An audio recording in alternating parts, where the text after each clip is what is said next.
This is Common Sense Radio.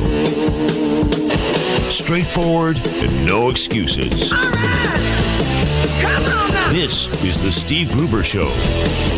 Call me crazy. Oh, yeah. What I said was perfectly right and spot on accurate. Boy's got a mouth like a cannon, always shooting it all. Stop. Got it. Yeah, stop. I mean, you're way off script. Got it in me. Gonna quit until it all comes out. Hey, boy! Been a long education. Yeah, it's not cynical. It's common sense. Pay attention to me when I'm talking to you. I'm gonna rock the nation. Rock the nation. Genuine, accountable, and raw. Here is Steve Gruber. Monday, and welcome to it. It's the Steve Gruber Show. Glad you could dial it in today. What a weekend it was. The first genuine fall weekend, I would say. College football underway. And both the big schools in the state were able to get it done. Not to forget the other guys, but Michigan closed it out over Oregon State. Big, actually. And the Spartans pulled it off in prime time against the 7th-ranked Ducks. So a pretty good weekend as far as, tailgating was fabulous. Of course it was. And Ivy and I went out and enjoyed some tailgating over the weekend. And we'll talk a little bit about that coming up. Today on the program, though, we're going to have a long interview coming up here in just a little bit with Todd Courser.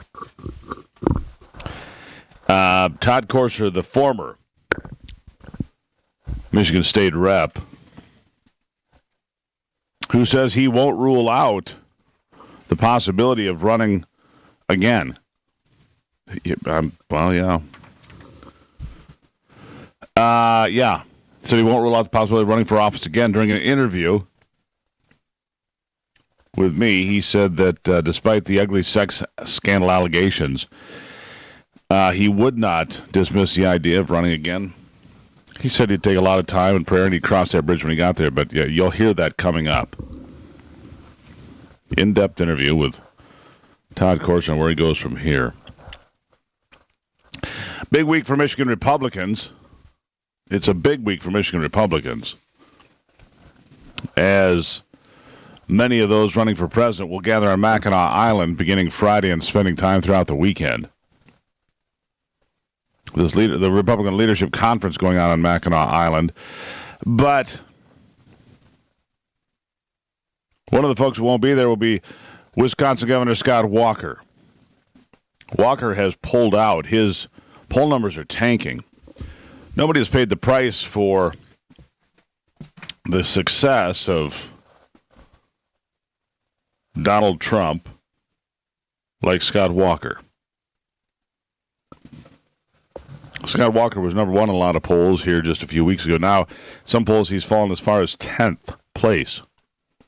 And I don't know why he has paid such a price. And now, with a chance to shake up the race, he decided not to come to Michigan, but go to Iowa and New Hampshire. And he is making one stop in Las Vegas, Walker is, where he will propose eliminating unions for employees of the federal government, making all workplaces right to work unless individual states vote otherwise, scrapping the federal agency that oversees unfair labor practices, and making it more difficult for unions to organize. Many of Walker's proposals are focused on unions for workers at all levels of government, while others would also affect private sector unions. Labor law experts said such an effort, if successful, would substantially reduce the power of organized labor in America. While Walker could enact some of the proposals via presidential executive order, others would require an act of Congress or changes in federal regulations. That is, if he decided to follow the law. The goal is to achieve fairness and opportunity for American workers, says Walker. This will not be easy. Many, including the union bosses and the politicians they puppet, have long benefited from Washington rules that put the needs of special interests before the needs of middle-class families. And that he is right about. Experts were taken aback by the scope of Walker's proposals, which seek to undo decades of law and would gut the landmark National Relations Labor Act, adopted in 1935 and signed into law by Franklin Roosevelt at the height of the Great Depression. I've never seen anything like it today, and Hodge is a professor at the University of Richmond who has studied labor law for more than 40 years. This will take the breath away from anyone who's worked in labor relations for any length of time. Well, good.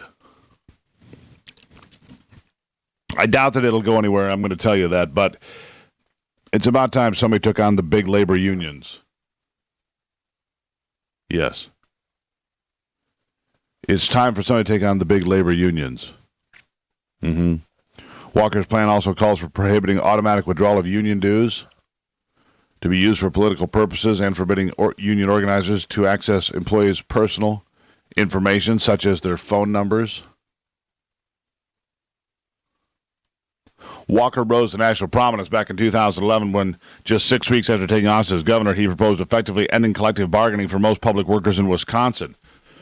In the face of protests that often numbered in the tens of thousands, Walker muscled the changes through the state legislature, even after Democratic lawmakers fled the state in an unsuccessful effort to stop his plan.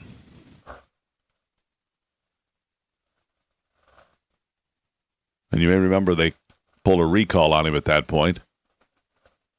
Which he won by a wider margin than the election itself. So Scott Walker is on the move again. And I've got some stunning political information for you besides that. The newest polls out of New Hampshire and Iowa, Bernie Sanders is rocking Hillary's world. He's up by 22 points in New Hampshire. You heard me right. Bernie Sanders up by 22 points in New Hampshire, according to a YouGov CBS News 2016 Battleground Tracking Poll.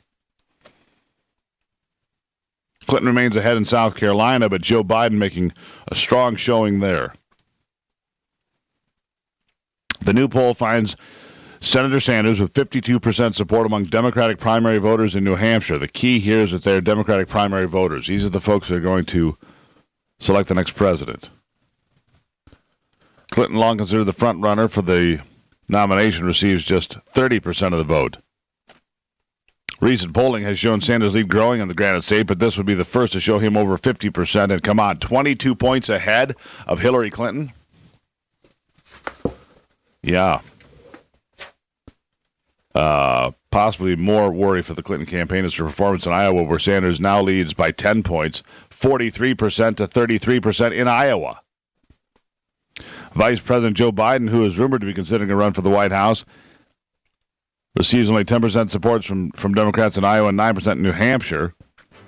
But his best performance is in South Carolina, where he has 22% of the Democratic primary voters, matching Sanders' 23%. There you go. It's Shock Therapy, Monday on The Steve Gruber Show. The Steve Gruber Show, American values with Midwestern common sense.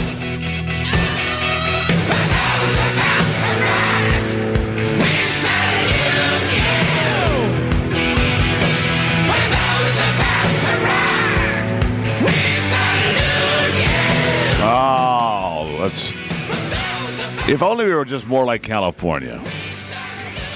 That would fix everything. I mean, let me give you an example of California's drive to be on top. The state of California is poised to award thousands of high school degrees to high school dropouts. You heard me right. By passing a new law that will retroactively remove the requirement to pass a high school exit exam.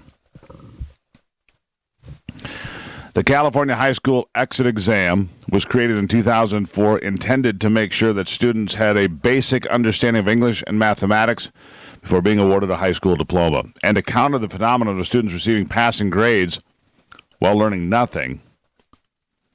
and the test is hardly complex. The math test, for instance, only covers 8th grade level material and can be passed if students answer 55% of the questions correctly. About 80% of California high school students take it pass on their first try in the 10th grade. Overall passage rates for the class of 2014 were above 97%. I guess that's not good enough.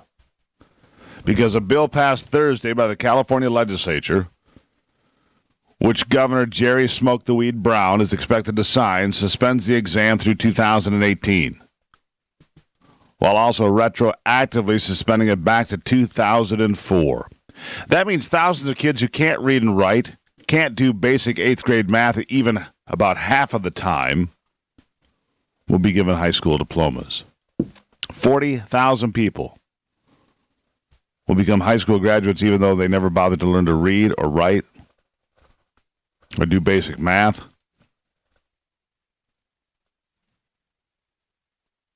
That number could be higher, though. As many as 250,000 students failed to pass the test by the end of their senior year between 2006 and 2014. The test was already going to be pulled out because they were going to put in a Common Core version of it. So that's how we do it in America now. Here's the test, but if you don't pass the test, so what? Here's your here's your diploma anyway.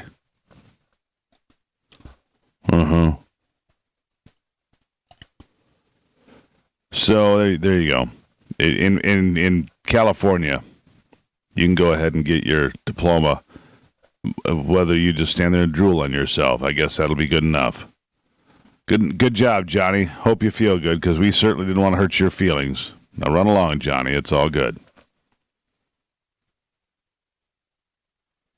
The Daily Caller has obtained Office Depot's explanation for why it refused to serve a woman who wanted to print 500 flyers that were not in support of Planned Parenthood. Maria Goldstein of Illinois requested the flyers August 20th, but an employee refused, citing corporate policy. Goldstein said she was being discriminated against because of her religious beliefs and obtained legal counsel. Office Depot stood by its refusal and says in the letter that it refused because the flyer is graphic and hate speech that persecutes those who support abortion rights. Office Depot says it has nothing to do with a woman's religious beliefs, but she disagrees. When I tell people, they're shocked because this is America, Goldstein made comments to reporters. Office Depot trying to silence my freedom of speech and my freedom of religion. Goldstein planned to hand them out at her church. The flyers list facts from Planned Parenthood's annual report and quotes a prayer calling for an end to Planned Parenthood. That's it. The prayers where the Office Depot has a problem. It says certain language such as the killing of children in the womb, the grisly trade of body parts, as well as referencing the death camps in our midst, is graphic hate speech. Hate speech. It's hate speech to describe an abortion in America in 2015. I laugh, else I would cry. Nobody wants to be offended, Steve. What if we offend someone? Good. People need to be offended. People need to be slapped across the face and shaken up a little bit from time to time. That's what free speech is about some days. Oh, I got an idea. Let's not do that. Let's just give high school diplomas to kids who didn't earn it. And make sure that when they're offended, though, we'll have safe places for them to go. A safe room. So in case anybody says anything intellectually challenging or doesn't give them a free pass on everything, they can go to their safe room where they can hide from actual thought and conversation and hide from free speech. The hotline's open. Steve's on it. Steve, welcome to the program. Good morning, sir. This business with Planned Parenthood and baby parts, kind of grisly, I know. I am yet just stop to with hear the hate anything speech. About... Yeah, stop with the hate speech. Go on. Yeah. Who's buying the parts, and what are they using the money for? I have not heard anything about that. Oh, yeah. STEM Express is one of the companies buying the parts. It's a research facility. And they're using the money for what? I don't know what Planned Parenthood uses the money for. I know but the research is for STEM research and so forth. Go ahead. The research for STEM Express and so forth is the examination of fetal body parts for research and so forth. But where's the money going to for Planned Parenthood? I have no idea. They really haven't said, I guess. Yeah. Just a thought.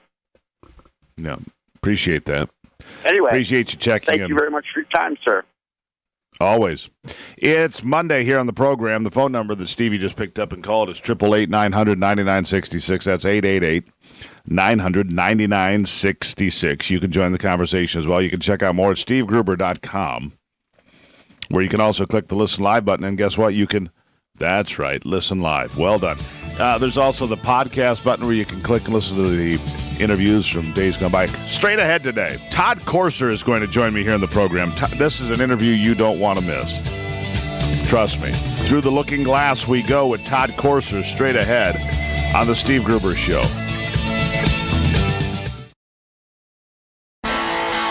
Getting your day started with news from around the state and around the world.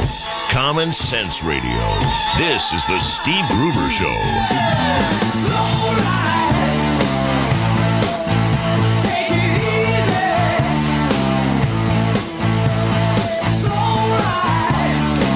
All right, welcome back to the program. Guess I got a little ahead of myself there. Todd Courser is a few minutes farther down the line here, and that's all right. It'll be worth waiting for. And if for any reason you ever miss one of these interviews, like I said, go to stevegruber.com, go to the podcast powered by Podbean. All those interviews are there for you. Now, would it surprise you? Here's one thing for you. Does it surprise you to know, not that Bernie Sanders has a 22-point lead in New Hampshire, but that he has not a single endorsement from a Democrat? Hillary Clinton has the most endorsements of anybody. 56% of Democratic governors, senators, and U.S. House members have endorsed Clinton. And she still thinks she's going to win, and she might. I don't think it's likely. I believe she will not make it to the nomination process, but we'll see. Jeb Bush, meanwhile, thinks that he's going to be the guy that's going to make it. He believes that it's going to be Bush and Clinton. Here's what he said over the weekend. Here's Jeb Bush. Let the record reflect I'm only asking one horse race question. Today, in our CNN ORC poll, you're third in the Republican field. You're at 9%. 51% of Republicans say they think Donald Trump will be your party's nominee. You started this race as a frontrunner. What happened, and how are you going to turn it around? It's a long haul. I'm up in New Hampshire right now. I'm going to talk to people that are going to see the benefit of this tax proposal that will allow a small business, that I'm going to talk to the employees about how they're going to get higher wages and more people will be hired because of this tax proposal that stops the punitive nature of our code and actually allows people to invest in their future. I think ultimately, the three things that matter is you have to have a heart for people, you have to have ideas to lift them up, and you have to have the leadership skills to make sure that people know it's actually possible. I have those skills, and I'm going to share it with passion and conviction, and we'll see what happens. I'm pretty confident I'm going to be the Republican nominee. Well, I think Donald Trump might be right. A couple of people just dozed off in the back. Just throwing that out there for your consideration. All right, so now we go to our Monday guest, Allan Saxe, professor of political science at the University of Texas. I want to get his take, his spin on this. Professor, welcome back to the program. Morning. This morning I can talk better than last morning. Attaboy. You weren't out screaming at the football game over the weekend. No, I was watching it at home. 27-26, I think. The Cowboys finally pulled out one over the New York Giants, but they really looked sloppy. Well, you'll have that. So you weren't rooting for Rick Perry to be president of the United States, apparently. And if you were, your voice would be intact anyway because he dropped out of the race. He did over the weekend, and that was really no surprise. His campaign was faltering, financial contributions coming down, couldn't pay his staff. But I don't think he has anything to be ashamed of. He was the longest-serving governor of Texas. And I said that, it's sort of interesting, I said that on a television show over the weekend, and boy, did I get a lot of criticism. There's a lot of people in this state that did not like Rick Perry, and a lot of people never liked him. But by gosh, when it came time for the election, he always won. And won pretty handily every time. He did all the time, and a lot of people said, what a guy. But when it came down to the election, he always pulled it out. Yeah, well, he's out now, and he couldn't get the money. He got off to a decent start. His campaign had he was the only person that had a military service background. He did. That is correct. That's gone. And he made that little bitty gaffe, I think, in the last election cycle when he said, oops, when he was asked to mention the cabinet positions that he would like to eliminate, and he could not name all of them. But I didn't make a big to-do about that, but everybody else sure did. It shows you how an election can turn on a dime just very, very quickly. I think it was unfair, but that's life. Yeah, I thought it was pretty harsh for one. I do too. So one, drew a blank one time, and then you can't be president. Come on. All right, so what about Jeb Bush? He seems to be pretty confident he's going to be the nominee. What do you make of that? Not another Clinton-Bush election. Oh, no. Yeah, not another Clinton-Bush. But I think he's very confident. He's still raising a lot of money. It was revealed in the newspapers here over the weekend that Laura Bush, the wife of former President George W. Bush, is going to hit the campaign trail for her brother-in-law. And also his son, George P. Bush, who is the land commissioner here in Texas, it was revealed this morning, has been absent from his job in the first month or so of his office. He just took office recently, close to half the time, because he's out campaigning for his father.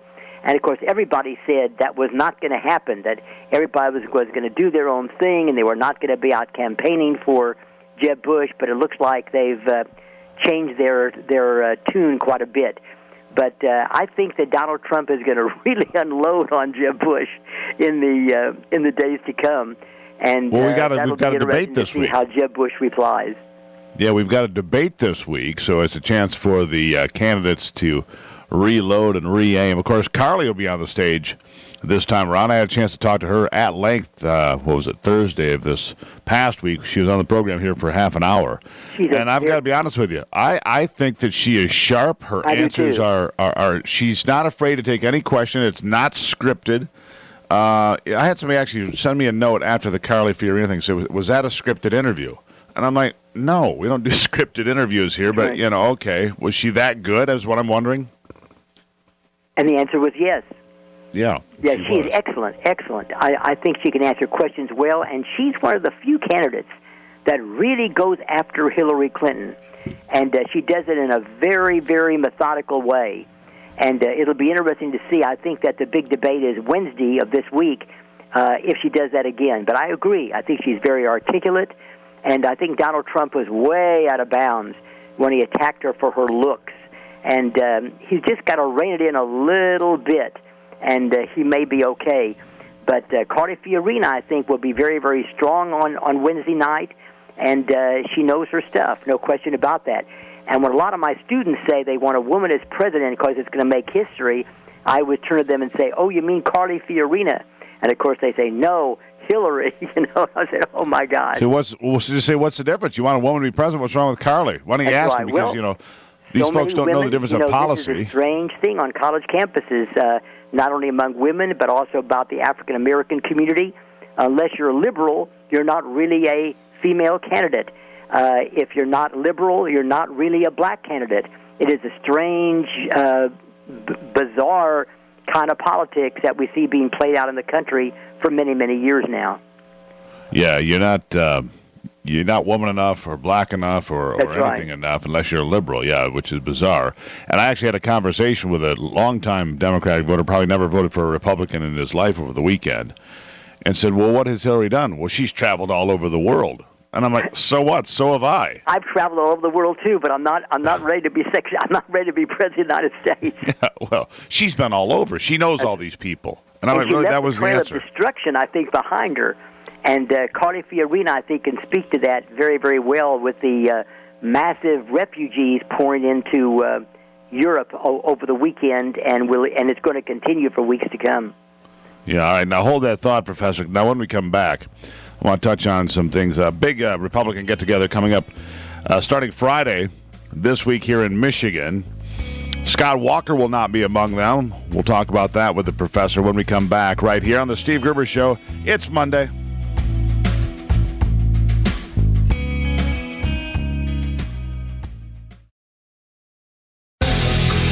Taking a closer look at the stories that affect you most with a big dose of common sense.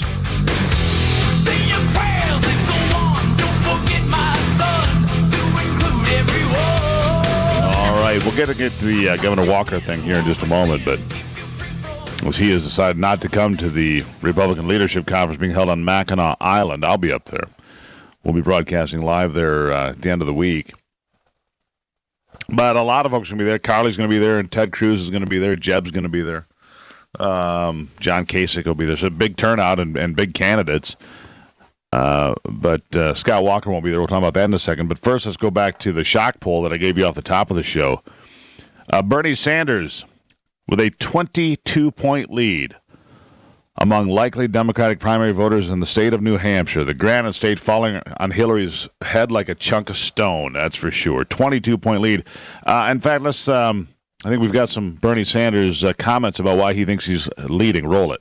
So why are you going up in these numbers in Iowa and in New Hampshire, and Hillary Clinton is going down? Well, I can't speak to what's going on with Secretary Clinton, but what I can tell you is we've been around New Hampshire and Iowa, the bigger cities, the smaller towns, and people are sick and tired of establishment politics.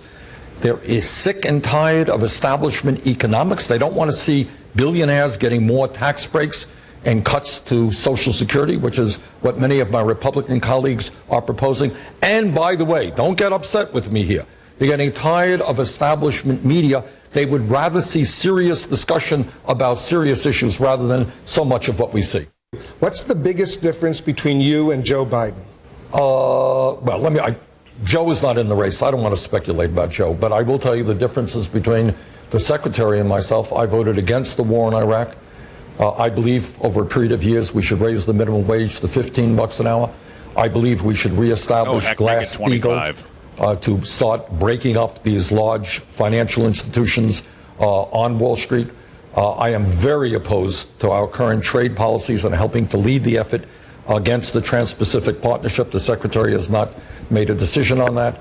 I am strongly against the Keystone Pipeline because I think we need to radically transform our energy system. Secretary has not made we should run on rubber statement bands on that as well.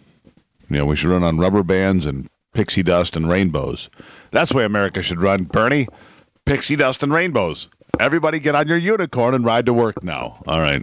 Anyhow, back to the professor. Professor Allan Saxe with us, University of Texas Arlington for round two. There's Bernie's vision of the world. Free everything, and let's do it on unicorns. That's why a lot of young people like Bernie, because he's going to give them free education, free medical care, free books, free everything. And I try to always point out to them, it ain't free. Somebody's paying for it. But it just doesn't seem to register. But that's why Bernie Sanders is attracting a lot of young people, and it works.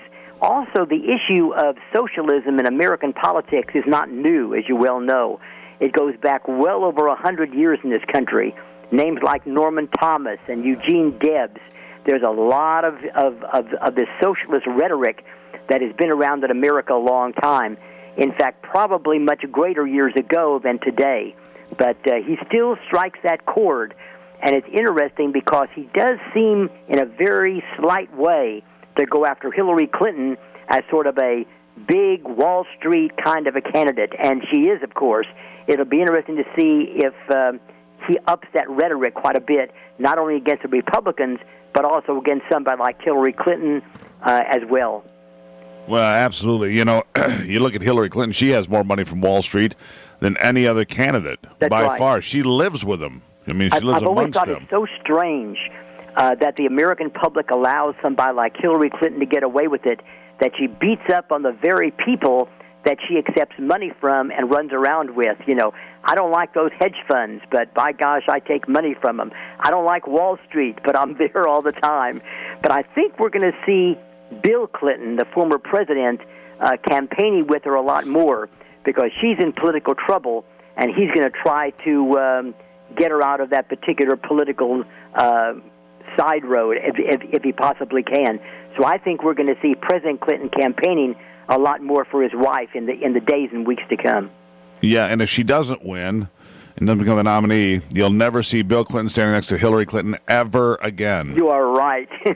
It'll be Hillary who? That's right. Yeah, exactly. He'll be gone. Meanwhile, Scott Walker, like I said, not coming to the big conference on Mackinac Island here starting Friday. I mean, every Republican in the nation for the most part is coming, including all the candidates I named. But Scott Walker said he needs to spend time in Iowa and New Hampshire, but he's going to stop in Nevada to deliver a speech about the end of public sector unions on the federal government side. It's a big policy speech that'll get a lot of blowback, I'm sure, but he's certainly taking a pounding from the likes of Donald Trump. It's interesting because I thought that Scott Walker and also John Kasich would be higher in the polls right now, and they still may be after Wednesday and maybe as we go into eventually the Iowa caucus, which I believe is February 1st. But I'm a little bit surprised we've not heard much from John Kasich or Scott Walker as far as their stands in the polls are concerned.